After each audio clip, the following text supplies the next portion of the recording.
L'intensification de la lutte contre les violences basées sur le genre demande l'implication de toutes les couches sociales du pays. Des religieux musulmans et chrétiens adhèrent davantage à cette démarche.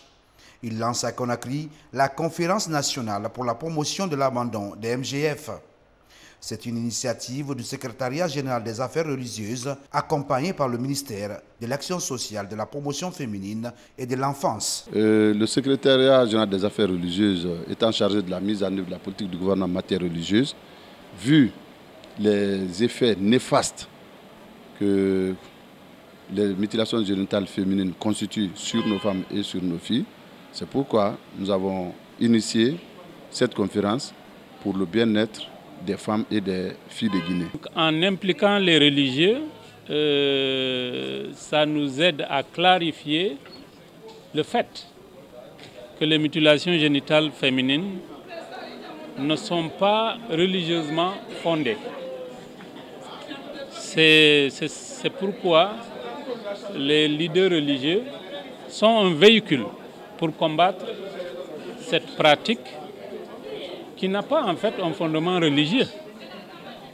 C'est essentiellement la raison pour laquelle vous voyez de la Mauritanie au Maroc, en passant par tous les imams de la République de Guinée, sont présents ici pour clarifier ce manque de liaison entre la religion et la pratique des mutilations génitales féminines. Pour gagner ces paris, les religieux optent pour les échanges d'expériences avec d'autres pays islamiques comme le Maroc et la Mauritanie dans le cadre de la lutte contre cette pratique traditionnelle néfaste à la santé de la femme et des filles.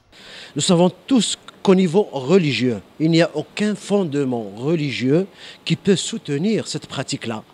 Plusieurs gens croient que la religion musulmane aide et pousse à pratiquer l'excision, alors qu'en examinant tous les textes religieux, nous trouvons qu'il n'y a aucun texte qui oblige ou qui même recommande de faire cette excision.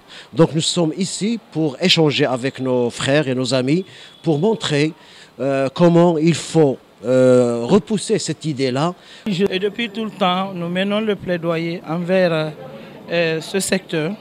Et Dieu merci, nous avons aujourd'hui une fatwa, une déclaration, je vais le dire comme ça, déterminant la volonté des leaders religieux à travailler auprès de tous les secteurs pour pouvoir débarrasser notre pays de cette coutume, de cette pratique. Chaque secteur doit en principe organiser une séance comme ça pour identifier les stratégies qui peuvent les conduire à accélérer l'atteinte des objectifs que nous nous sommes assignés dans la réalisation de ce plan stratégique. Malgré les efforts du gouvernement et ses partenaires, les autorités du ministère de l'Action sociale ont toujours besoin du leadership de toutes les franges de la société guinéenne pour faire front commun contre cette pratique.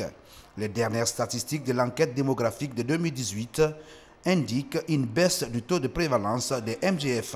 Il passe de 96,9% en 2016 contre 94,5%